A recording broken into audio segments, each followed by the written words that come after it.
So I welcome back to my mini blog. आज मैं आ चुका हूँ एक मस्त सी जगह पे। तो आप लोग देख सकते हो कि फिलहाल अभी मैं जा रहा हूँ। तो मैं कहाँ जा रहा हूँ वो मैं आप लोग को दिखाऊंगा। तो यहाँ से तो सबसे पहले हम चलते हैं आगे आगे जाके देखते हैं आगे क्या क्या देखने के लिए मिलेगा क्या क्या नहीं। तो जैसे मैंने यहाँ पर आकर देखा तो मुझे तो भाई बहुत ही अच्छा लगा, बहुत सुंदर यहाँ पर व्यू दिख रहा था। देखो सुबह सुबह धूप भी मस्त तगड़ी हो रहा था तो मुझे यहाँ पर मतलब इस सीन वगैरह देखने के लिए मुझे बहुत ही अच्छा लग रहा था। तो इसी के साथ मैं व्यू वगैरह एंजॉय किया। तो ऐसे आते ही यहाँ पर देखा तो छोटे से पेड़ इतने सारे कटल थे, आप लोग देख सकते होंगे। देखो ये तो अनगिनत था भाई, इतने सारे कटल थे। मन तो कर रहा था इसको निकाल दूं पर निकाल नहीं सकते हैं क्योंकि देख कर ही मन को कुछ कर लेना चाहिए। तो इसी के साथ मैं आके देखा तो यहाँ पर एक बहुत ही बड़ा काजू का पेड़ भी मुझे देखने के लिए मिला। तो चलो इसी काजू का पेड़ में हम यहाँ पर बैठते हैं, हमारा फ्रेंड लोग का हम वेट करते हैं।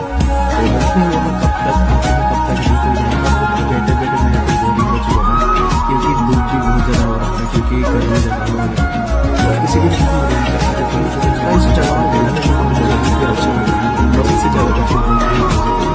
ऐसे छोटे छोटे इंस्टाग्राम फेसबुक